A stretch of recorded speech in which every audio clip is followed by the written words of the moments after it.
فامسح غبار الذل فوق عقولنا وابدأ طريقا رائعا وجميلا ولنطلق التفكير في أفلاكنا ونضيء في أفهامنا قنديلا ولنصنع المجد العظيم لأمة كانت منارا للعلوم طويلا ثم استعن بالله خير معلم وكفى بربك للعباد وكيلا ولنصنع المجد العظيم لأمة كانت منارا للعلوم طويلا. بسم الله الرحمن الرحيم. الحمد لله رب العالمين وصلى الله على نبينا محمد وعلى آله وصحبه وسلم أجمعين. اللهم وفقنا لما تحبه وترضاه وجنبنا بما تغضبه وتأباه واجعلنا من الذين يستمعون القول فيتبعون أحسنه برحمتك يا أرحم الراحمين. موضوعي waxaan noo socday oo shalay aan soo bilownay oo aan kaga hadlaynay ikhtilaadka isdhexgalka ragga iyo haweenka goobaha shaqada iyo guryaha iyo jidadka iyo suuqyada iyo hadduu isdhexgalkaasi inuu ka imaan karo fasahaad inuu ka imaan karo haddii aan la waafajinin sida sharciga ah oo haweenkana la xadidin raggana la xadidin la isku fasaxo inay meel walba isla joogaan inay bulshada ay fasahaadayso ayaynu shalay soo bilownay mawduucaas. waxaynu soo sheegnay wixii aayado arrimahaas ku saabsan ayaynu soo qaadanay ilaa iyo 7 aayadood baan filayaa haddaanan khaldanayn. marka aayaddii ugu dambeysay waxay ahayd zuyina linnaasi xubu shahawaati min annisaai walbaniina walqanaadiiri almuqandarati min aldahabi walfidati walkhayli almusawamati walancaami walxarf dalika mataacu alxayaati addunya wallahu cindahu xusnu lma'aab. aayaddaas waxay ka hadlaysay dadka in loo qurxiyey waxyaaba ay naftoodu jeceshahay oo ay ugu horeeyaan rag oo kale dumarku ugu horeeyaan iyo ilmaha. weliba ilmaha marka la sheegayo waxaa la yidhi wiilasha, maxaa yeelay labada wiilashaa lasii jecel yahay. marka waxay rag ugu jecel yihiin waa dumar, waxaa ku xiga ilmaha ay ka dhalaan, kadibna maalka oo isagana la sheegay dahabka iyo fidada, gaadiidka oo laga soo qaatay fardaha, xoolaha kale oo geela iyo lo-da iyo arigaba dadku waa jecel yihiin, beeraha. wuxuu ilaahay waxaasoo dhan ku tilmaamay mataacu lxayaati dunya, no raaxada yaroo adduunyada ayuu ku tilmaamay. wallahu cindahu xusnu lma'aab. marka qofku inuu raadiyo nolosha adduunyada oo uu ilaahay iska hilmaamo hadday sidaan noqoto waxa waye aakhira ayuu qofkaasi khasaaraya. marka ilaahay wuxuu leeyahay haweenkii iyo caruurtii iyo dahabkii iyo fardihii iyo beerihii iyo xoolihiiba waa adduun raaxadeedu iska yaroo waqti gaaban qaadanaysa. wallahu ilaahay cindahu agtiisa waxa ahaaday xusnu lma'aab, meel loo laabto meesha ugu wanaagsan. marka qofku inuu ilaahay doorto iyo waxa agtiisa yaalla, adduunyadana wixii ilaahay uga ogolaaday uu si xalaal oo wanaagsan uga raadsado ayaa aayaddu ay tilmaamaysa. marka aayadda haddii aad fiirisid waxaa laga qaadanayaa marka inay maadaama ay waxa ay dadku jecel yihiin ay sidaa yihiin inayna ku fidnoobin marka ay ka fogaadaan, inaanay ku fidnoobin ee ay ka fogaadaan. adduunyadan qofka duufsanaysa hadduu rag yahayna dumarkiyaa ka mida, hadday haween tahayna raggiyaa ka mida. marka waxa leeyahay ku duufsanin, ragow iyo dumar idin duufsanin wixii sharcigu idin ogol yahay mooyaane, dumarna yaanay rag idin duufsanin wuxuu sharcigu idin ogol yahay maahane. sidaasaa aayadda laga fahmayaa, in la kala dhowrsado yaa aayadda laga fahmaya. ayib aayadda ugu dambaysa oo aayadaha aan kasoo qaadanayno qur-aanka oo xadidaya, ilan qur-aanku waa hadalkii ilaahay oo nabigana loogu soo dhiibay, xadidaya siday rag iyo dumarku isula dhaqmayaan. wuxuu ilaahay leeyahay walaa taqrabu zinaa inahu kana faaxishatan wasaaa sabiila. walaa taqrabu zinaa ha u dhowaanina zinada inahu kaana faaxishatan zinadu waa foolxum waa dembi foolxum wey wasaa'a wayna xumaatay sabiilan waddo ayay u xumaatay zinada waddo la maro oo waddooyinka ugu xun bay ka mid tahay marka aayadda meeshaan ka daliishanayna waxa weeye ilaahay mana dhihin yaan la zinaysan wuxuu yidhi walaa taqrabuu azina zinada ha u dhowaanina marka wuxuu ilaahay diidan yahay maaha zinada keliya ee wuxuu diidan yahay sida aayadda ka cad in loo dhowaado su-aal baa marka imanaysa qofka caqligale uu garan karo oo zinada in loo dhowaado maxaa laga wadaa marka zinadii waa la gartay waa dembi foolxun wey ilaahayna waa naga reebay taa waa la gartay laakiin hadda ilaahay wuxuu sii reebay inaan loo dhowaanin marka u dhowaanshuhu waa maxay baa imaanaysa marka udhowaanshuhu waa maxay baa imanaysa culamada marka waxay ku fasireen udhowaanshuhu waxaa weeye dee waa waddadii loo marayay waa waddadii zinada loo marayay waxaan rabaa in aad ii dhegaysatiin yacni mathalan haddii zina ay dhacayso oo nin iyo naag ay ka dhex dhacayso ma dhici kartaa wiil iyo gabar aan is aqoonin inay iska soo horbaxaan ma dhici kartaa oo markay iska soo horbaxaan gabadha wiilka ma taqaan wiilku gabadha ma yaqaan weligood islamay hadlin wax dhex maray ma jiro ma dhici karaysaa markay is arkaanba inay intay israacaan meel isla galaan iska zinaystaan hal haadaa macquul ma suuragelayso wax oo caqliga gelaya ma ah wax caqliga gelaya ma aha marka waxaa soo baxaysa marka inay isbartaan inay sheekaystaan inay kaftamaan inay isla qoslaan inay israacraacaan gabdhaha gadaal fadhiisan adeer dhinacaan wiilasha fadhiiso inay israacaan oo isla socdaan inay isbartaan inay israacaan inay sheekaystaan inay isla qoslaan inay kaftamaan inay is aaminaan inay waxaasoo dhanaa waxay tahay wixii loogu dhowaanayay zinada marka ilaahay markuu leeya walaa taqrabu zina macnaha waxa weeye raggii dumarka markaa kala fogaadaan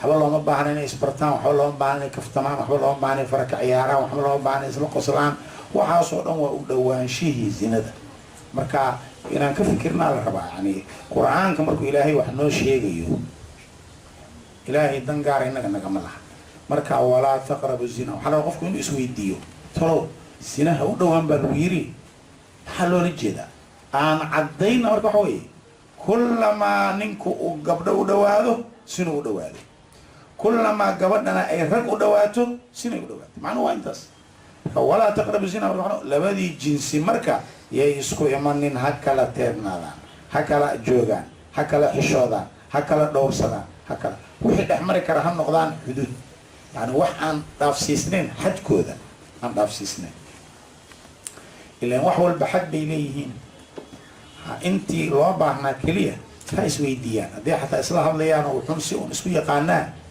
xuduuddii ay dhaafin waxa markaa isu keenay xuduuddoodii yaanay dhaafin haddayba dhacdo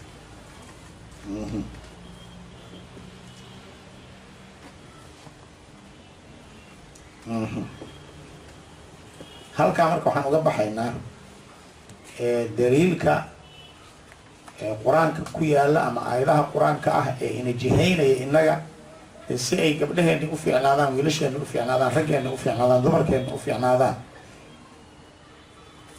inagu jihaynayay inaynu muxuu ahaa dhowr soonaan marka waxaan u malaynayaa inay nagu filan tahay intaas xagga aayadaha waxaan u gudbaynaa oo galabta aan xoogga saaraynaa ee intay darsigu intuu laga gaaro aan arkaynaa muxaadarada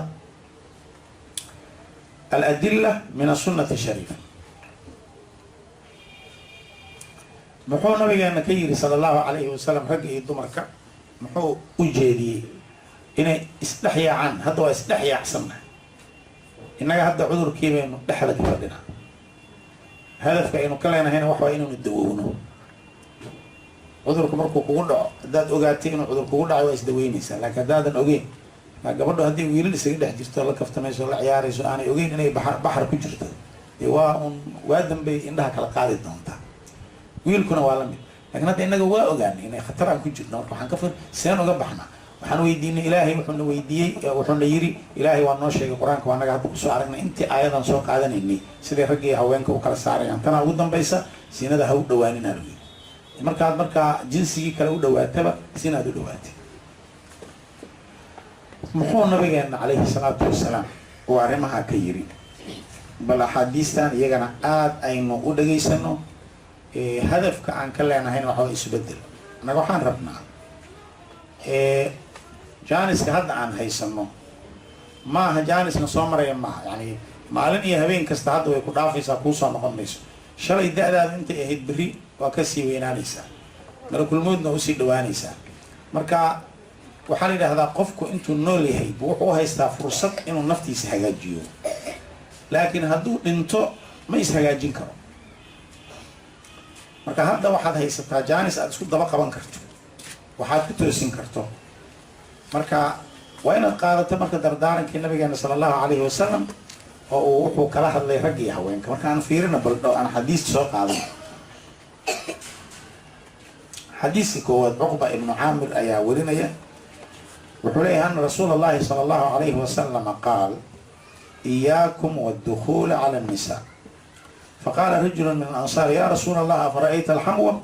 qaala alxamu almowt. wuxuu yihi nabigu sala allahu calayhi wasalam isagoo ragga la hadlaya, iyaakum waddukhuula cala annisaa, war hooy iska ilaaliya inaad dumarka u gashgashaan. yani nabigu wuxuu diidan yahay, uu nooga digayaa. wuxuu leeyahay ninku uu caado ka dhiganin inuu haween la soo sheekaysto, inta baxo haween u tago, qof dumara u tago, ag fariisto, maanta o dhan lasoo sheekaysto oo aan xaaskiisina ahayn, maxramkiisina ahayn, ajnabi ka ah. ama ha ahaato markaa qofkaa dumarka ah qof madax banaan, ama ha ahaato qof la qabo, waa isla meeshi, waa un dumar. marka nabigu wuxuu yidhi iyaakum waddukhuula cala annisaa. marka waa uu digniin buu nabiga bixinaya, iska ilaaliya, ka jooga, dumarkaa u gelgelaysaan buu yidhi. dumarkaa u gelgelaysaan. marka markuu nabigu raggi sidaa ku yiri, saxaabada nabiga dad may ahayn afka ka xiran oo la adoonsado. nabigeena wuxuu baray inay xor ahaadaan. marka way weydiin jireen, su-aalay weydiin jireen. nin baa marka wuxuu ku yidhi, faqaala rajulun min alansaar, nin ansaarta ka mid ah nabiga wuxuu ku yidhi, ya rasuula allah afara'ayta alxamwa? waxaad ka warantaa buu yidhi, muxuu ahay gabadha ninkeeda qaraabadiisu miyayna u geli karin? xamigu waxa weeye ninkaaga qaraabadiisa, walaalkiisa oo kale, adeerkiisa oo kale iyo wixii lamid. ma garanayo soomaaliga waxba aan lagu yidhaahda. marka dumaashi iyo waxaan filaya sidaa inuu yahay ninkaaga walaalkii, usaa maaha. marka aan kasoo qaadnaba ninka walaalkiis, ila ninka qaraabadiisa waxaa ugu dhow walaalkii. markaa nabigu wuxuu yidhi, bal ka warran buu yidhi ninkan, yaa rasuul allah miyaanu ninka oo muxuu ahay gabadha miyaanay usoo geli karin dumaashigeed, oona u sheekeyn karin oo la fadhiisan karin oo saas oo kale? qaala nabigu wuxuu yidhi calayhi salaatu wasalaam, alxamwu almowt. kaas waaba geeri buu yidhi, waaba dhimasho, waaba khatar, waaba halis buu yidhi nabigu sal alla alay slam. alxamwu kaas dumaashiga aad ku sheegayso, almowtu waaba geeri. macnaha waxa weeye kaas dhimashaa ka roonba. intay naagta uu dumaashigeed usoo gelgeli lahaa iyadoo dhimata ayaa ka roon, ama asagoo intuu u geli lahaa asagoo dhinta ayaa ka roon. culamada qaar waxay leeyiin wuxuu la jeedaaba nabiga taas waa dhimasho oo diintiiaba meesha ku dhimanaysa. marka xadiiskan bal aad u dhuuxa sida nabigu uu inoola hadlayo iyo meeshaynu inagu joogno waa kala fogta. wiil iyo gabar aan waxba isu ahayn baa is ag fadhiyo maanta o dhan sheekaysanay, ama uu usoo gelayaa gurigeeda uu la jooga. wiil iyo gabar keliyaana dhihin, dad waaweyn baan dhahna hadii la rabaa isla meeshii. maxaa mar walba nin iyo naag un weyn lama ogola inay isla sheekaystaan oo isku daahaan. marka nabigu markuu yidhi raggii dumarkaa u gelgelaysaan joojiya, baa markay dhaheen oo dumaashadina ka war miyaanu ninka walaashiisoo kale, walaalkiisoo kale xaaskiisa miyaanu u geli karin oo lashi, taasaaba khatara buu yidhi, taas waaba halisba buu yidhi nabiga sala allahu calayhi wasalam.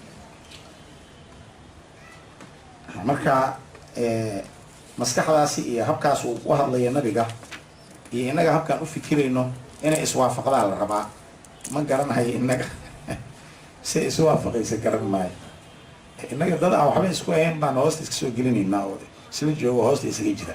nabiguna wuxuu leeyahay gabadhii walaalka uu qabay inaad meel gooni la fadhiisato gurigeeda usoo gasho keligeed la joogto kuma banaana. marka waxyaabaha adduunka ka dhacayo iyo sharciga markaad fiiriso way isleeyihiin. hadda innaga dad islaamaan nahay wax badan waa la yaabaynaa, laakiin gaalada way arkeen iyagu oo mushkiladda oo waxaa nabigu uu sheegayo iyo waxay diinteenu noo diiday markay iyagu ka tageen, iyaga way arkeen oo muxuu ahaa dhibaatada ay leedahay zinada iyo marka laga tago arrimahan la sheegayo waxa ka dhici kara aad bay iyagu u arkeen. calaa kulli xaal xadiiskaas waxaan ka qaadanaynaa in la yiraahdo nin walba waa inuu iska ilaaliyo dumarka inuu u galgalo oo la sheekaysto, waa inuu iska ilaaliyo. bakr abu zayd wuxuu leeyahay taxriimu dukhuuli rijaali cala annisaa xata alaxmaa. waxaa laga qaadanayaa buu yihi xadiiskan inay xaaraan tahay raggu inay haweenka u galaan oo u tagtagaan xataa ragga qaraabada la-ah oo nimanka walaalahooda ay haweenkay qabaan xataa inayna u tegin. salaan iyo dee wax ugeyn iyo wax soo weydiin iyo wixii shaqo ah oo marka aan waqti dheer qaadanayn laga hadli maayo. saaha loo fahmo. waxaa laga hadlayaa wixii in laisla fadhiisto oo la sheekaysto oo la wada joogo muddo qaadanayo. laakiin hadduu alaab u geynayo oo walaalkii oo kale uu yidhi alaabtaa iigu gee, ama uu wax ka soo qaadayo, ama uu qof xanuunsano meesha joogo oo ilmo kamida soo booqanayo o kasoo noqonayo, waxaas o dhan shareecadu waa ogasha. laakiin wixii intaa ka baxsan maya.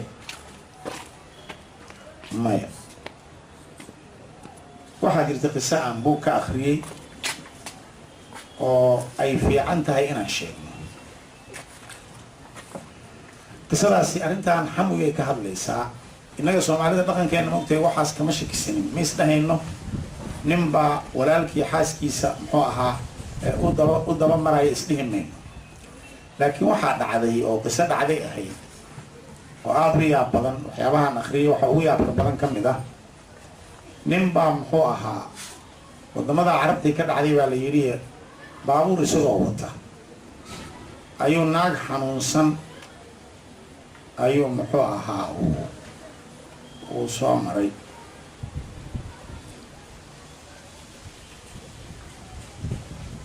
naagtii xanuunsaneyd markuu soo maray oo waddada taagan wuxuu ka dareemay inay xoogaa xanuun ku hayo. marka baabuurkii uu joojiyey. wuxuu yidhi xageen ku geeyaa? waxay tiri isbitaalka ugu dhow igee, waa tabcaan baan ahay. ninkii naagtiibuu qaaday isbitaal buu geeyey. isbitaalka markii uu geeyey way ka digtay, iyadaa iska gashay oo isuug bay tiri bal xaaladayda. isna wuxuu yidhi waa yahay. way is ogeyd iyada, fool bay ahayd, laakiin isaga umay sheegin. meeshii haweenkay tagtay markiiba way dhashay. ilmaha ay dhalaysa marka waa xaaraan, cid leh lama yaqaan. iyadu waa is ogeyd. markii cilmihii dhashay bay tiri markaa hala iigu yeero ninka banaanka jooga. waa la soo raadiyey ninkii, baabuurkii la arkay, waa loo yeeray. markaa uu u yimid iyadoo cunug yar agjiif. markaasay tiri alxamdulilah ilaahay wiiluna siiyey. ninkii wuu yaabay, ilaahay wiilu ku siiyey. may wuuna siiyey tiri wiilkaagii waa. marka ninkii wuu yaabay. waxaad sheegaysa waa maxay? waad had ma igu inkiraysaa ilmaha waa inkiraysaa.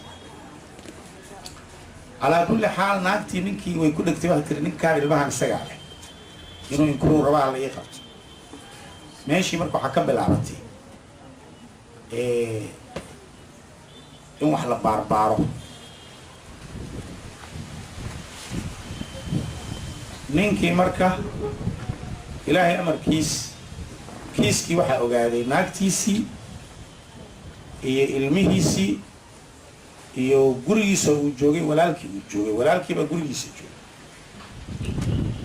marka dadkaani marka hadda qalab casriya jira. waxaa la yidhi ninkaan waa la baaraa, cunugana waa la baaraa, waxbaa dhiigaa laga qaadaya, waxayna isleeyihiin. marka ninkii waa la baaray. horta cunugii waa lahaan waay, oo cunugii markii la baaray ninkii dhiig isma lahaa. marka ninkaan cunugaana ma dhalin, taa waa qodob. lakin waxaa ka daran ninkii markii la baaraya waxaa soo baxday ninkii inuu madhalays yahay. macnaha ninkan waaba madhalaysba maba dhali karaba ilmo. marka intaan laga qaadin dhiiggana su-aalaha la weydiiyo magacaa xaggee degan tahay, xaas ma leedahay, ilmo ma leedahay, wixii dhan waa laga qoray. ilmo waa leeyahay, hori 7 cunug aan leeyahay, gabar badan aan leeyahay. haddana markii la baaray madhalays waay. marka nimankii marka dhakhaatiirtu waxay la yaabeen, waxay dhaheen gabadhaan wayba ku nabsatay waa fahamnay oo cunugaan ma aadan dhalin, laakiin waxaa yaab leh dheh ilmaha kale see ku dhashay. hadii madhalaysaa tahay dhehen wax ma dhali karti, caafimaad ahaan wax ma dhali karti. guriga waxaa la jooga marka walaalkiis isaga la dhashay iyaa gurigiisa jooga. walaalkii ay dhehen hala keeno, ilmihiisana hala keeno. ilmihiisii iyo walaalkiisa la baaray waa is yeesheen. ilmaha dhan waxaa dhalaya walaalkiisaa dhalaya. marka naagtii iyo walaalkaa heshiiyey oo naagtii waxay tiri ninkan waa ifuraya haddii waxba oo ma dhaldhalayo la yidhaahdo, isagana waa madhalaysnimada. marka adiga booskii u buuxi heshiiskaasaa la gala. marka ninkaani walaalkiisii la dhashaa guriga u jooga, ilmaha uga dhala naagta uga dhala, isaguna ma oga. waxaa la yidhi marka meeshuu ku suuxay. marka inuu waxaan umalaynaa buugga qisada inay lahayd wuu waashay. markii loo sheegay wuu waashay. marka laba masiibaa qabsatay. masiibo waxa waaye naag oo miskiin oo ahay u malaynayay oo asxaan u fadhiis lahayaa problem ku noqotay. masiibo labaadaa kusoo baxdayoo ilmahaagii oo dhan ba waxa adiga ma dhalayna walaalka ayaa dhalayay. waa masiibo wey marka.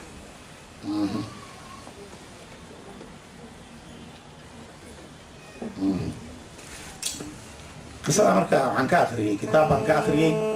waxyaabaha adduunka ka dhacaya marka way badan yihiin. qaar badan oo ka dhib gaalada iyaga waxaa wax ka waaweynaa ka dhaca gaalada, laakiin waxaan ka hadlaynaa wadamada islaamka maxaa ka dhaca. markaad qisadaa markaad fiiriso, xadiidka nabigana aad fiiriso ma isleeyihiin mise ma islaha. nabiga waxaa la yidhi dumaashihii ka waran, wuxuu yidhi isagaa ugu daranba, waa khatar. laakiin waxaan leenahay maxay see ku dhici kartaa way dhacaysaaye innagaan waxba la socon. xadiiska labaad, xadiiskaas aan ka gudubno. wuxuu yidhi nabiga war hooy dumarka ha u gelgelina, iska ilaaliya. rasuulka ilaahay miyaanan gabadha u geli karin oo aan walaalkay qaba iyo markaasuu yidhi kaas waaba mawd, waaba asaa ugu daranba. xadiiskaas bukhaari iyo muslim ayaa wariyey, waa xadiis oo muttafaqa wey. xadiiska labaad وعن عمرو بن شعيب عن أبيه عن جده قال صلى الله عليه وسلم مروا أبناءكم بالصلاة ل7 واضربوهم عليها ل10 وفرقوا بينهم في المضاجع. وحوليهي نبي صلى الله عليه وسلم سيقول الله هذا يددكي مروا أبناءكم بالصلاة ل7 المهينة salaad dafara markay 7 jir gaaraan, markay 7 sano gaaraan waxaa dhahdaan tukada. wadribuuhum calayha ل10 ku garaaca markay 10 jir noqdaan. ilmaha markay 10 sano gaaraan salaad tukaan le hadduu diido karbaashkiisaa la baraya. salaada tukaan le hadduu diido karbaash yaroo shabiica guriga inta la dhigto ayaa si fiican loogu garaacaya. maxaa yidhi salaad 10 jir aan tukanayn faa'iido kama soo socoto. وفرقوا بينهم في المضاجع. وحير النبي وفرقوا كالجية بينهم لحظة في المضاجع. جيفك كوكالجية ماشي أصعب مركوا ماشي. وحير الماء مركي يريهين ويسكيريهين وحير مرقا، لكن مركي تمنجر جاران وسوي نادي ويلشي قبلها إن إسكمال ساحلان لما أقول النبي وحالك القاعدة مركا وأكوي سمر أشياء لا يهضلها. وحير النبي ilmuhu 7 jir markay gaaraan salaada amro 10 jir markay gaaraan salaada ku garaaca. wiilashii gabdhahan ayna isla seexan kala geeyay, gabdhahana meel gooni ha seexdaan, wiilashuna meel gooni ha seexdaan. waa kuwii isla dhashaa laga hadlaya. marka fiiri sida uu nabigu inoo barayo usluubka iyo xishoodka. maxaa yeelay wiilkii oo 10 jir ah iyo gabadhii oo 10 jir ah waxaa la barayaa marka kuwii isla dhashay kuwa kale iska dhaafay inay marka aanay isku imaan marka, oo gabadhu ay barato inay meel gooni ah jiifato oo aanay wiilashu soo dhex seexan, wiilashuna ay bartaan inay gabdho dhex seexanin. halkaas markuu qofku xishoodka ka bilaabo gabdho islaameedu aadayaa marka ma aadayo. wuxuu ogaanayaa in ragguna ay ninkuna uu nin yahay gabadhuna ay gabar tahay. marka waa mas'alo oo xadiisku uu si fiican noogu caddeeyey. ilmihiina salaada markay 7 jir yihiin farac, markay 10 jir yihiinna garaaca, haddii tukan waayaan jiifkana ku kala geeya. xadiiskaas waxaa wariyey abu daa'uud wa qaala an-nawawi fi al-majmuu' isnaaduhu xasan. imaam nawawi wuxuu leeyahay sanadkiisu waa xasan. marka waxaa loo farayo ibnu baas sheekha la yidhaha isagoo ka hadlaya wuxuu leeyahay waxaa loo faray in la kala fogeeyo si ay uga caado yeeshaan xishoodka iyo wanaagga, isla markaasna uga fogaadaan cawraadka, oo wiilkuna uuna cawro gabadh arkin, gabadhuna aanay cawro wiil arkin, hadday isla dhasheen. waa ceeb inay is arkaan. labada xadiis midna haweenka u gelitaankoodu ka hadlay, midna caruurtii yaryarayda isla dhalato xataa nabigu wuxuu yidhi markay 10 jir gaaraan iyo isla seexaneen. xadiiska saddexaad can abi hurayrata radi allahu canhu can nabiyi sala allahu alayhi wasalam annahu qaal. abu hurayra wuxuu nabiga ka wariyey inuu nabigu yidhi ina allaha kataba calaa ibni aadama xadahu min azina. ilaahay bini aadamka wuu u qoray nasiibkii uu zinada ka qaadan lahaa. laa maxaala qasabna wey, meel uu qofku uga baxsanayo male, intii zina uu ka qaadan lahaa waa u qoran tahay qof walba. fa zina alcayni annadaru, isha zinadeedu waa eegmada. wa zina allisaani almandiqu, carabka zinadiisuna waa hadalka, wax oo zina ah inuu ku hadlo.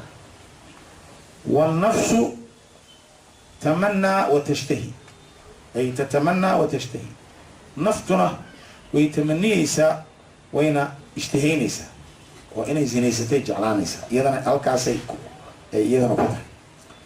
walfarju, cawradii qofka xubintiisii, yusadiqu wuu u dhammaystirayaa daalika arrintaas kullahu dhammaantiis, wayukadibuhu ama wuu beeninayaa.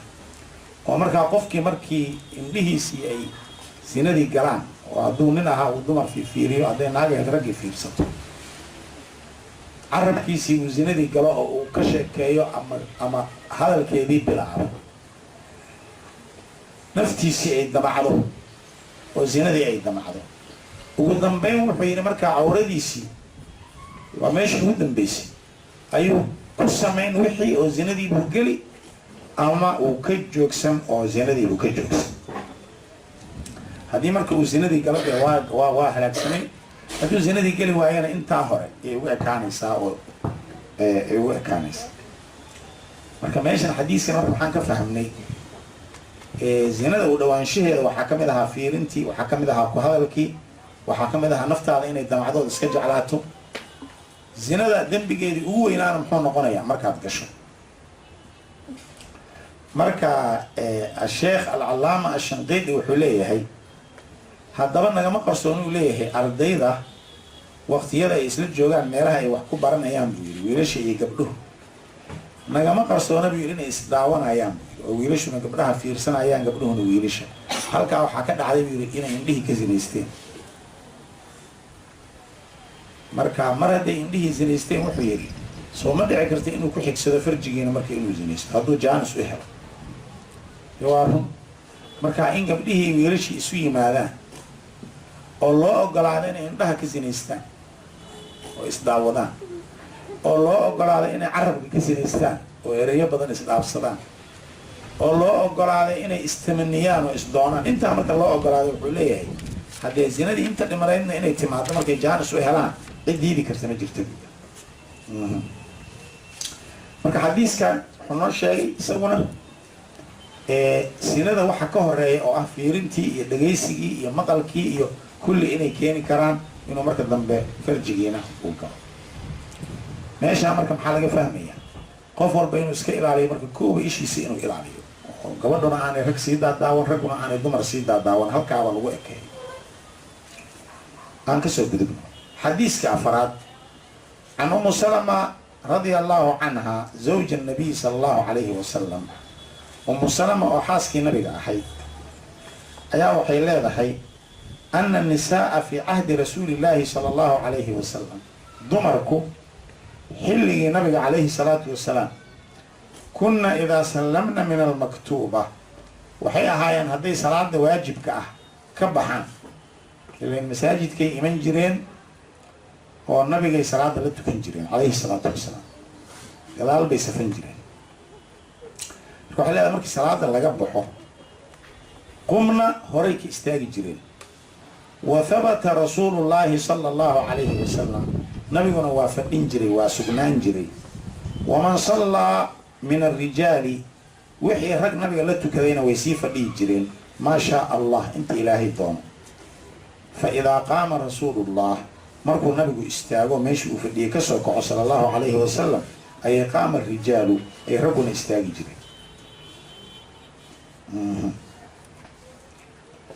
maxaa meesha laga fahmaya xadiiska marka masaajidkii baa lagu wada jiraa salaadii baa laga baxay hadday dumarkuna istaagaan ragguna istaagaan maxaa imaanaya laba arrin baa imaanaysa horta inay is arkaan waa imaanaysa rag badan oo taagan iyo dumar badan oo taagan waxaa kaloo imaanaysa inay masaajid ka wada baxaan haddana jidkii isku arkaan oo wada maraan waliraa raggaana masaajidkay kasoo dareereen dumarkaana masaajidka oo la isdhex yaaco waqtiga nabiga ma jirto waxay leedahay nabiga waa fadhin jiray ragguna waa fadhiyi jireen dumarkoo gadaal ku tukan horta bixi jiray markay dumarku baxaan oo fogaadaan oo dhawaadaan oo guryahoodii u dhawaadaan yaa nabigu kici jiray ragguna soo bixi jireen muxuu marka nabigu uu diidan yahay sala allahu calayhi wasalam inay raggi iyo dumarkii isu soo dhex galaan waana waxa hadda maanta innaga aan doonayno wey inaan kaga dayno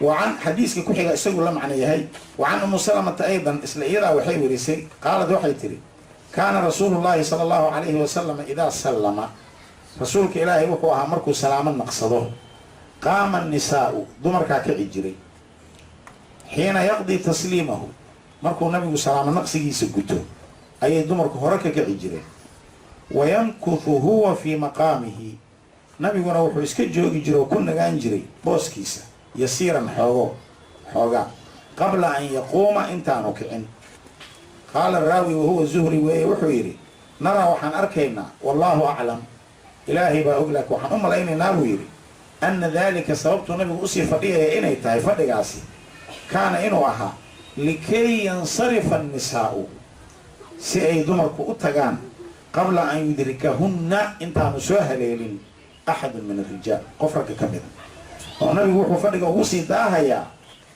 inaanay raggu ka soo gaarin dumarkii waddada maraya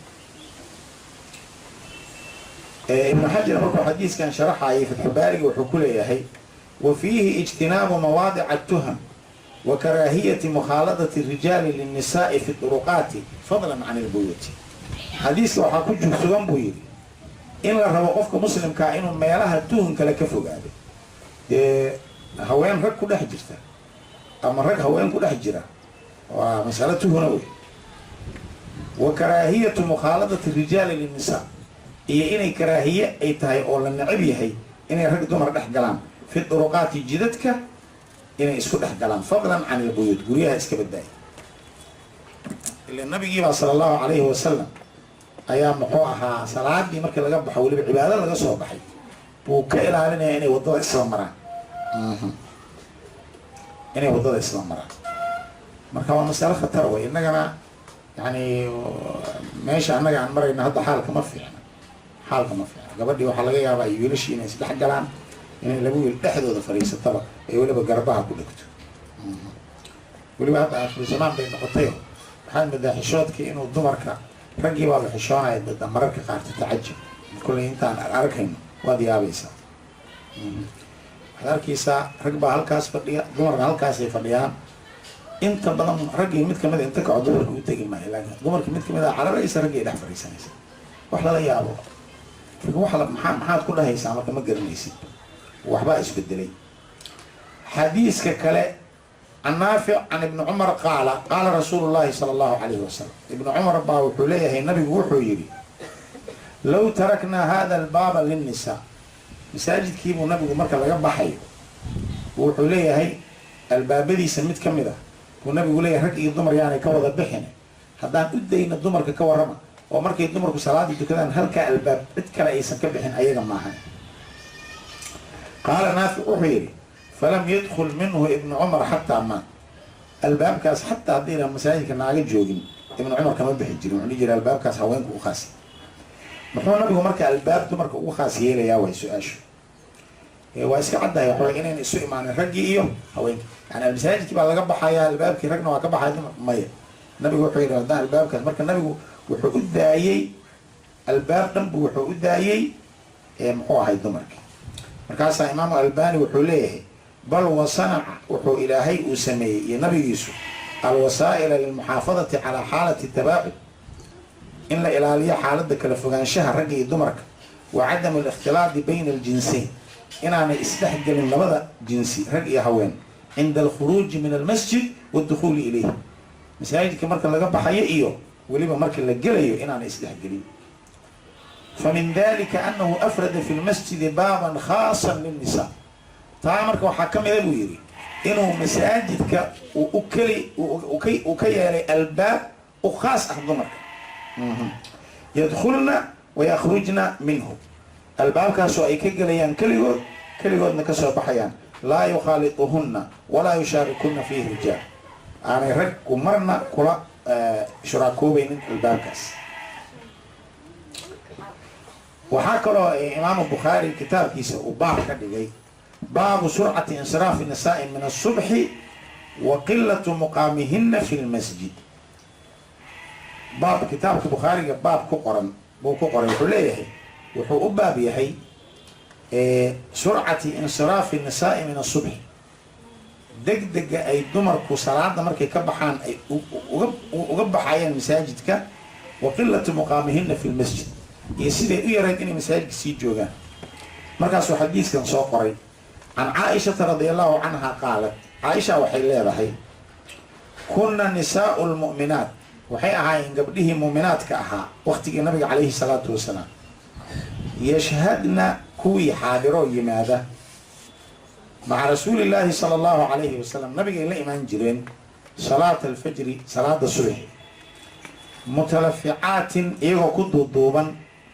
bimuruudihinna go-yaashooda iyo xijaabkooda maradooda xijaabka bay isku soo duuduubi jireen uma yanqalibna kadibna waxay u noqon jireen ilaa buyuutihinna guryahooda xiina yaqdiina salaad mar alla markay salaada ka baxaan oo ay gutaan laa yacrifuhunna ma uuna garanaynin axadun ruuxna min algalas ee mugdiga dartiis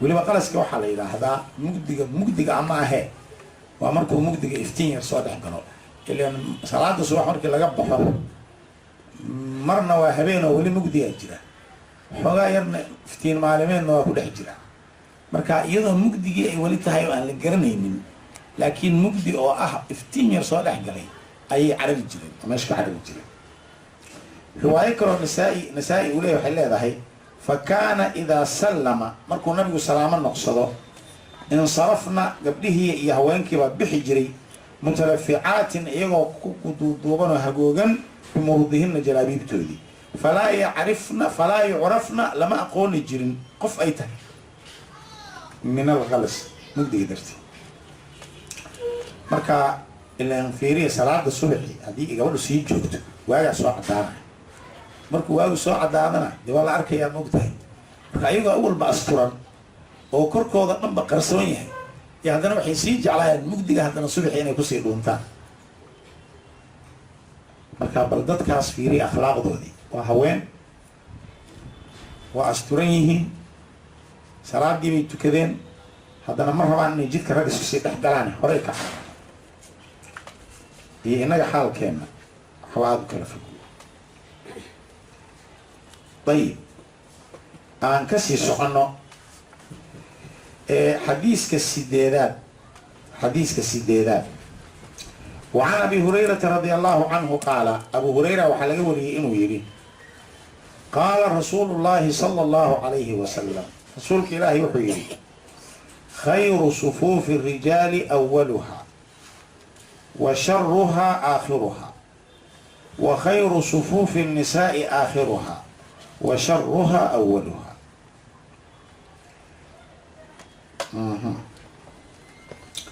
حديث كي هوري وبخاري بابي وكامري حديث كان خير صفوف الرجال أولها مسلم باوري wuxuu nabigu ka hadlayaa ragga iyo haweenka markii salaada la tukanayo. marka waqtigii nabiga calayhi salaatu wasalaam raggaa safan jiray, waxaa ku xigi jiray caruurta, waxaa ku xigi jiray dumarka. waxaa dhici karta mararka qaar caruur badan ba inayna joogin, marka raggii markii safkoodu dhammaado raggi safkii dumarkaa ku xigsanayo. hadday caruuray u dhexeeyaanna haddee raggii waa un ku xigaan. markaa nabigu wuxuu yidhi calayhi salaatu salaam siday marka u safanayaan ragga, dumarkana say u safanayaan, kee ugu fiican? wuxuu yidhi nabiga khayru sufuufi rijaali, safafka ragga waxaa ugu khayr badan awaluhaa safka ugu horeeyo, wa sharuhaa waxaa ugu shar badan aakhiruhaa safka ugu dambeeyo, wa khayru sufuufi nisaa'i haweenka safafkooda waxaa ugu khayr badan aakhiruhaa kan ugu dambeeya. fiir nabigaa dhahay calayhi salatu salaam. wa sharuhaa waxaana ugu shar badan awaluhaa kan ugu horeeyo. meeshaas aad ugu fiirsada, yacni salaada sida caadiga ah safka horaa ugu fadli badnaa soo maha, laakiin ragga safka horaa u fadli badan maxaa yeele nabigay ku xigaan oo nabigiiba imaam ahay daba taagan yihin. waa sax. safka dambaa ugu shar badan maxaa yeele dumarkiiya u dhow, dumarkiiu maqlayaa hadalkoodii iyo sheekadoodii iyo jaqaftoodii iyo agtiisay ku tukanayaan. dumarkiina maxaa la yidhi yaa ugu shar badan? safka ugu horeeya, safka ugu horeeya. marka sababta dumarka safka ugu horeeya ugu shar badan yahay waa la fahmay soo maaha, raggiiyay ku xigaan. marka maxay samayn jireen? horey kuraasaa ka banaan dadka gadaale hadday rabaan, horey waa banaanta. marka haweentan muxuu ahaa oo salaada usoo dhaqsato masaajidka soo gashay oo rabta inay fadliga ugu fiican hesho, xaggee laga rabaa inay fariisato? safka ugu dambeeya. marka saxaabadii haweenkooda maxay samayn jireen? tan ugu hor timaada waxay fadhiisan jirtay safka ugu dambeeya. safka ugu dambeeya markay buuxiyaan ayay ku kala ilaa tan ugu dambeysaa safka hore aadaysa, raggii ay ku xigtaa marka. marka waxaa meeshaas marka aad qiyaas ka qaadataa, masaajid baa la joogaa, salaad baa loo yimid, cibaadaa loo yimid. cibaadadiia waxaa la yidhi gabadha oo kasoo fogaata ragga ayaa ugu fadli badan, ta u dhow hataa ugu maxaa umalaynaysaa haddayna cibaado ahayn. markaan cibaado ahayne muxuu ahay meelaha lawada fadhiyo bal ka warrama. wax aada loola yaabo, wax aada loola yaabo. marka waxaa su-aal meeshaan imaanaysa, salaad baaba la tukanayaa ee sharta la sheegaya maxay tahay? marka la leeyahay safafka naagaha waxaa ugu shar badan kan ugu horeeya, salaadaaba lagu jiray. waxaa loola jeedaa sharta, waxaa loola jeedaa thawaabka iyo fadligaa yaraanaya. oo macnaha safka hore ee ragga dumarkiiay ka fog yihiin, safka dambe ee dumarkuna raggiiay ka fog yihiin. laakiin labadan saf ee isu soo dhawaaday, kollay ninkan ugu dambeeya haweenka ee ragga codka haweenku maqlayaa, jaqaftoodu maqlayaa, indhihiisaba waxoogaa geeskan uu ka arkayaa. marka halkaa salaadiisii baa nuqsaan ka gelaysa. gabadhan muxuu ahay safka ugu horeeya joogtana kollayba raggii bay aragtaay oo muxuu ahaa oo horteeda taagan oo rukuucayo oo sujuudayo oo markaa iyadana indheheediibaa aragtidaas ay qabanayaan. kuraas horaa banaan oo gadaal waxba isku cariirinin, marka indheheeday markaa qabqabanayaan. marka intaa ay ragga aad arkaysaa iyadana maxaa nuqsaan gelayo? fadligii ay lahayd salaadeeda iyo cibaadadeeda ayaa nuqsaan gelaya. ma ahana shar meesha ma yaallo, salaad baaba la tukanayaa. xadiiskaas waxaan rabaa inaa aada u xasuusnaataan, maxaa yeelay markii la gelayay salaadii hore iska soo fariisa, salaadii markii la gelayay ayaa muxuu ahaa uu nabigu wuxuu leeyahay salaadii la tukanayay ayaa safka ragga ahee ka fog haweenka ah ka fadli badan safka haweenka u dhow. safka dumarka ahee ka fog ragga ayaa ka fadli badan kan ragga u dhow. marka gabadha muslimadda waxaa laga rabaa marka inay meesha markii salaad hadday tahay saa la yidhi, markaan salaad lagu jirin ka warra marka salaad haddaada ku jirin oo ragga usoo dhawaatid khatar cadiim haahay af libaax baad markaa aad ag taagan tahay. xadiiska sagaalaad aan u gudubno. عن مالك بن ربيعة الساعدي رضي الله عنه أنه سمع رسول الله صلى الله عليه وسلم يقول وهو خارج من المسجد فاختلط الرجال مع النساء في الطريق، فقال رسول الله صلى الله عليه وسلم للنساء استأخرنا فإنه ليس لكن أن تحققن الطريق،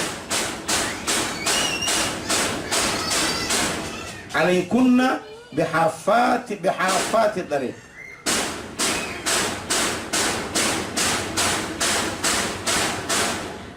فكانت المرأة تلتصق بالجدار حتى إن ثوبها لا يتعلق بالجدار من لصوقها به. حديث كان حديث أو قيمة ضرب. النبي عليه الصلاة والسلام أيا وحوي لي إسوء مسائل كبنان كيس التاجر. صحابي أنا وحوليه وحان مقال النبي أو مسائل كبنان كيس التاجر oo arkay ragii oo masaajidka ka dareeray iyo dumarkii oo ka dareeray oo xogaa isdhex galay buu arkay. jidkii bay marayaan, ragiina waa marayaan, dumarkiina waa marayaan. markaasuu nabigu wuxuu yidhi haweenkii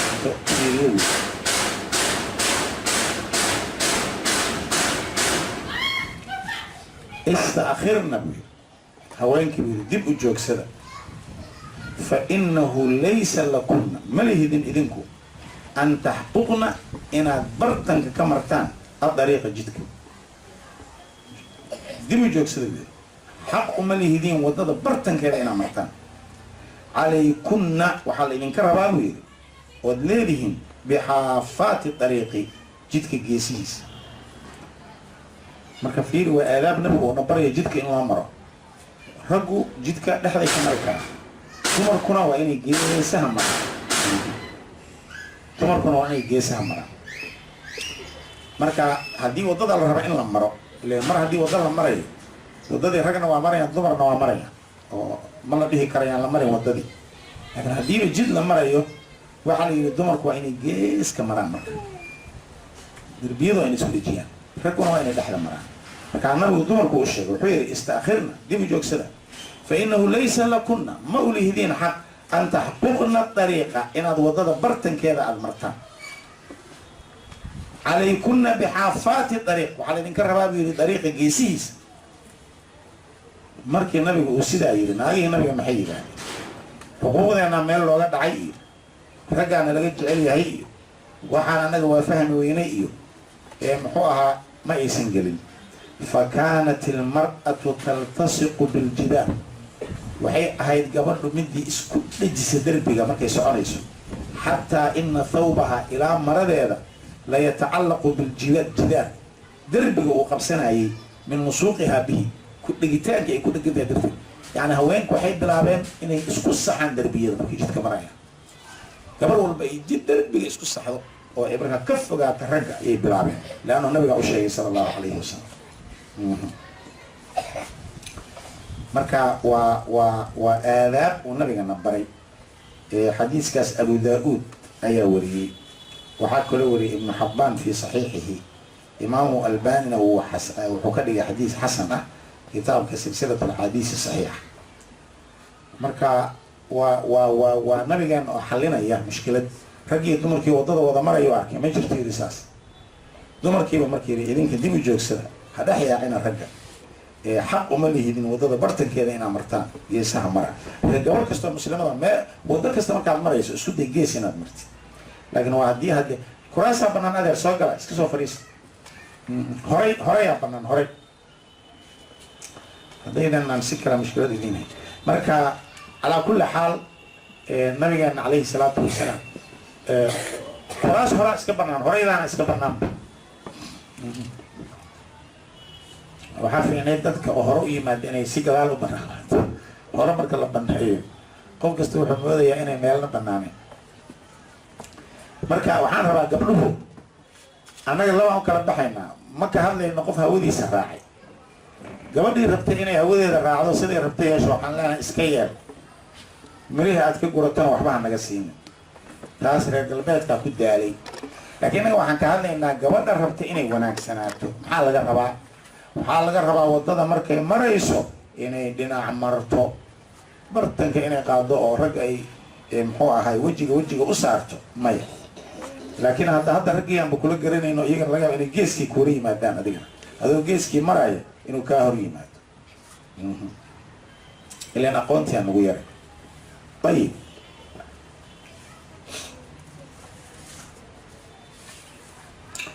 وعن عبد الرحمن بن عباس وعن عبد الرحمن بن عابس حديث كتبنات قال سمعت ابن عباس قيل له أشهدت العيد مع النبي صلى الله عليه وسلم قال نعم وحليه حديث كان عبد الرحمن بن عابس نك اللي يراهد وحليه وحان مغلى ابن عباس لويري أشهدت العيد مع النبي صلى الله عليه وسلم صلاة العيد مياد نبي كلا قيب قادتي والنبي يقول إيدتو كان عملتو كتي ابن عباس لا سؤال لويدي قال وحير ابن عباس نعم ها ولولا مكاني من الصغر ما شهدته هدانا أهان لهين قف ير وآد يرنا ما أنا حاضر لهين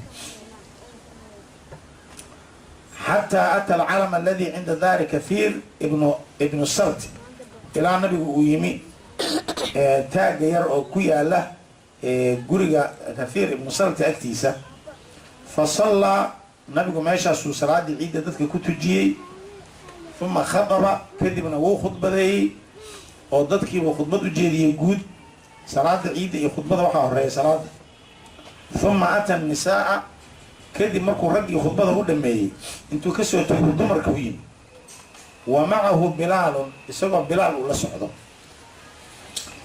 بلال ما مركا النبي قال صعده فوعظهن نبي الدمر كيبو وعديي وذكرهن ووانيي وأمرهن وحفر بصدقة صدقه إنه وح صدقة يستان فرأيتهن وحان أركيب ابن عباس هوين كيو يهوين بأيديهن قعمه ذكوه بنايو يغرفنه في ثوب بلال مرأة بلال سيدا أكل في ذي كد هذين وحي صدقة يستان دقوه دي سلسلته دي وحاسي هاي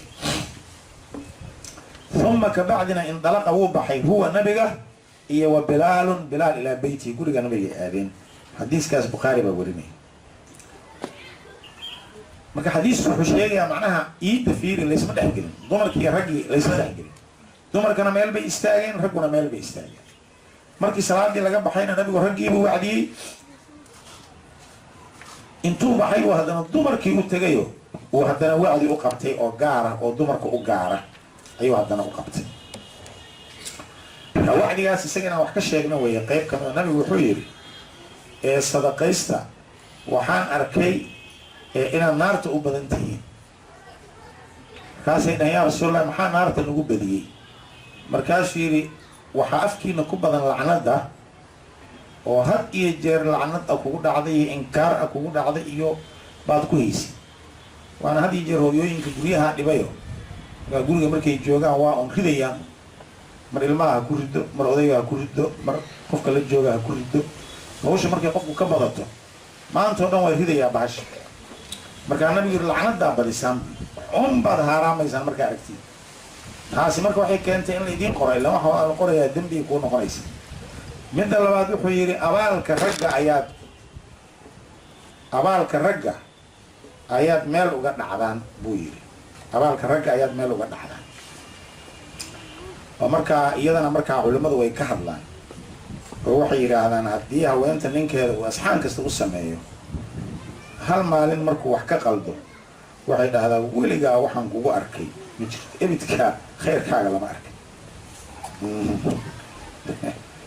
marka waa dumarka wax lagu eedeeyay marka nabiga aaba sheegay sallallahu alayhi wasallam tukthirna al-la'na wa takfurna al-ashira marka labadaana dumarku inay ka digtoonaadaan fiican carabkaaga lacnada habarin muxuu ahaa ninkaagana marka isku xanaaqdaan ba isku xanaaqaadaan rabtaan dadku waa xanaaqi karaaye laakiin markaanaad xun tahay weligaa baad xumayd hadhiin markaan waa xun tahay markaan baabkaagu ma fiicno meeshaas qasiiraan idiin geliyo nin baa waxaa la yidhi wuxuu ahaa nin boqor ah marka xaaskiisiibaa waa dowladdii islaamka ahayd dowladihii islaamka waa qiso dhacday marka xaaskiisiibaa waxay ku jirtay sar weyn oo aad u qurux badan marka roob baa inta da-ay ayaa dhulkii dhiiqa noqday marka iyadoo dhiiqa ma arkayso guri weyn oo waxay ku jirtaa oo madaxtooye ah oo asagoo dhanba u wada dhaldhalaalaya marka daaqaday waxay ka aragtay banaanka meel ka fog naago oo maraayo oo lugihii dhiiqadii ay ka gashayoo lugahoodoo dhanba ay dhooba noqotay. marka bini aadanka wixii ka maqanaa raaxa la ahe ninkeedii ay tiri aniga dhiiqadaasaan jantay bay yidhaahdo dafacay dhiiqay ku socdaan bay tiri ani goormaa lugahayga dhiiqa arkay. dhiiqadii waxay la noqotay wax muhiim ah. marka waxaa la yidhi ninkii wuxuu sameeyey intuu meel weyn oo guriga ka mida gurigeedii boos weyn oo ka mid a ayuu inta baneeyey ayuu yidhi hala keeno dhiiqo oo inta la tumay la haadiyey caramadu inta la tumay la haadiyey ee muxuu ahaa nadiif ah waxaa lagu soo shugu yidhi meel bannaan oo weyn meeshiyaa laga soo buuxiyey. markaasuu haddana yidhi biyo iyo muxuu ahay iyo catar iyo wax oo carfaya ha lagu daadiyo dhiiqaha laga dhigo. markaasaa laga dhigay bes hadhowgu markaa de meeshu waa meel xaraysan ayadii iyo naaga addoommo u ahaa iyo wiil marka waa kaas haddaa rabtiin marka ku dabaasha soo dhiiqa ma aadan jaman ku dabaalo dhiiqa nadiifa u sameeyey. marka dhiiqadii bay waxaa la yidhi marka ku sambariiray xataayo mar dhex jiifataayo mar muxuu ahay lugaha dhex gashataa mar ku laglagi doontaa. waagii dambe waxaa la yidhi marka oo muddo kadib sanado badan kadib ayaa oo la iska iloobay arrintii ayay isku xanaaqeen oo ay ku xanaaqday. markaasay waxay tiri weligaa khayr kuguma arkin. markaasuu yidhi weligay khayr kuguma arkin haa oo wax kale inaa iloobaysa waa u malaynaya laakiin dhiiqadiina ma ilooday buyi. maalintii dhiiqada wixii qarash igaga baxay caramadow inaan soo raro oo aan kuu qaso oo marka xataa dhiiqadii khayrkeedii ma ilowday. marka maahay noqotay oo xataa yowma diin maahay noqotay maalintii dhiiqada xataa maskaxdaada ma ka baxay. calaa kulli xaal xadiiskan waxaan ka faa'iideynaa oo nabigu uu noo sheegay sala allahu calayhi wasalam inuu dumarka gooni u wacdiyey. marka raggii iyo dumarkii xataa cibaadadii ayaa loo kala saaray.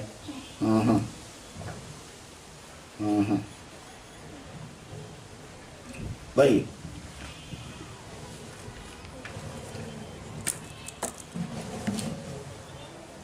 aan usoo gudubna xadiiska 12 waqtiguna waa soo gabagaboobayaa. can caaisha um lmu'miniina radia allahu canha waa xadiiska 12 annaha qaalat waxay tiri yaa rasuula allah nara aljihaad afdalu lcamal afalaa nujaahid. waxaan aragnaabay tiri jihaadku inuu yahay wax la qabto ilaahay loogu dhawaado waxa ugu fadli badane miyaanan jihaadaynin annaga marka xaggeen jihaadka anka annaga fadligiisa iyo waxaas miyaanan wax ku lahayn. markaasuu wuxuu yidhi nabiga calayhi salatu salaam qaala laa maya ma jihaadaysiin laakin afdalu ljihaad xajun mabruur. jihaadka ugu fadli badan oo idin fiican waxa weeye xaj oo wanaagsan. marka gabadhii rabta inay jihaad ajarkiisa hesho xaj ha aado ha soo xajiso. marka waa iska caddahay maxaa haweenka looga reebay jihaadka wax kan loogama reebin. jihaadka safaruu u baahan yahay habeena lasoo dhexuu u baahan yahay rag la dhex galo u baahan yahay. marka gabadhii inay inta baxdo rag raacdo ku dhex jirto meel la seexato oo maanta dhan ororado oo waxay ka bixi karta maaha. marka waa laga daayay wuxuu yidhi idinka jihaadka waajib idinku maaha idinkama rabo. xadiiskan aan ku gabagabaynayaa 12 maadaama waqtiga dhammaaday. can abi saciidin alkhudriy can nabiy sala allahu alayh wasalam qaala wuxuu yidhi nabiga iyaakum waljuluusa cala duruqaat war hooy ka jooga inaad jidadka raggii wala hadlaya jidadka ha fadhiisanina. faqaaluu waxay dhaheen maa lanaa buddun ma ka maarana yaa rasuula allah inamaa hiya majaalisuna waa fadhiisanaa nataxadadu fiiha waana ku sheekaysanaa mana ka maarana inaan fadhiisano. qaala nabigu wuxuu yidhi faidaa abaytum haddaad diideen inaad jidadka ka joogtaan ila almajaalisa inaad fadhiisataan maahane fa acdu dariiqa xaqaha waa yahay jidka aad fadhidid xaqiisa sii. qaaluu waxay dhaheen wamaa xaqu dariiq wadada xaqeeda waa maxay. qaala nabigu wuxuu yidhi qabdu lbasar wadada markaad fadhido indhaha laab dadka meesha maraaya ku taagin indhaha wa kafu ladaa dhibkaaga ka hayso dadka jidka maraya kaa nabad galaan wa raddu salaam qofkii ku salaamana u jawaab wa amrun bilmacruuf wanaaga far wa nahyun can munkar. maanta meesha waxaa nooga soo baxay raggu hadday jidadka fadhiistaan 4 shay ayaa la faray. 4ta shay waa maxay qabdulbasar. marka soo ma aha raggii haweenka say u dhaqmayaan. ninkii jidkii uu fadhiyaa dumar baa soo maray waa inuu indhaha ka laabto. jidkaan fadhinaa naagtii soo martaba waa fiirinaya. hadda xaaladda siday tahay hadda waxaan u fadhiisanaaba jidadka si naagaha loo fiiriyo. raggi waa wada fadhiyaan gabaraa xaggaa ka soo baxaysa oo ishe arag buli arag indhaha ilaa ay ka dhibqayso waa la faallaynaya. xaggay ku jirtaa gurigay ka soo baxday محيه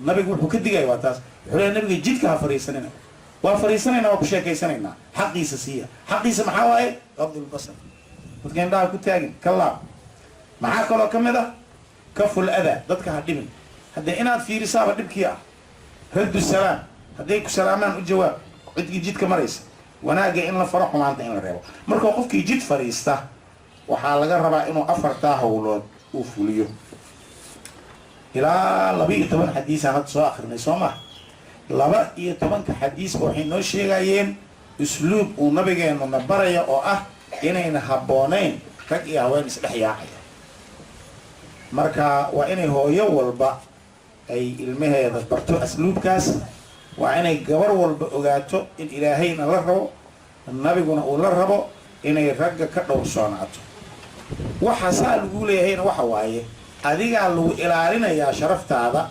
يقيمة هذا يجبر لماذا هذا يوانا جاجا أو حلقة إلى علينا يا إن هذا حليس جشيد ذنب إن هذا جشيد خطر إن هذا جشيد يا لقى إلى علينا يا مرك إله سبحانه وتعالى عندنا قد يكون دور صان هذا إن شاء الله هو حاكو حق الدون تقضي هذا مركي الدرس قال لفهمه وتانري هديري راح رجع وينكي هكلا حشودا معناه هذا معها هكلا جوجان مايا ويكون حكتا مرك وين لي سجورية مرك القرآن كافري قبل إنه إن لو جوريو ويلكنه إن لو جوريو كلا جوج هو اللي كلا حرنادا ما له شرعة كل شيء سنجس لكن هذا حن مرينا قررت إسكت أحياء عن أنك فكرنا قبلها كل حجرته رجها كل حجران وحي أحمر كراهن نقدان وحي شرعي بقوليه قبل هذا الدكان وحكي كذا نيسو حكي كذا إنه دي اسمه له سنكر ما يساها يسوع قبل سكرت وإم سواء إنتاس هو لعقتي عاوي كم أنت هي تفسين ها تسي تفسين هذا أنت كده دير يسيب بالبلوضو أما إنك الدكان هذا أنت كده دير يسيب بالبلابو شريعة دي مركب على جنب حي وحالة قلي مركب هذا لك لا تعلم قلي إلهي سبحانه وتعالى نفت أهل كان لأولادنا بحنا إلى عليه كوي وددي النبي جمري الله نجديه درسينا قلبت هالكاس ونوجوجي ونو قميص الدنباء إيو أحاديث ماشي كسي ودنه وحنود من أقوال العلماء ماشي كسي ودنه وحنود من أسبابها لاستعمال سيها وين كاللورد ميو أي قاعد يقوليها وصوا ساران وحياة بدن ودرسي جل حرير أيام نود من خرجينا إني قميص الجماعة كلام سبحان دونتو إلهي نكون درسيو هذا وبالله التوفيق جزاكم الله خيرا والسنون سريعة وحياتنا لا تقبل التأجيل فامسح غبار الذل فوق عقولنا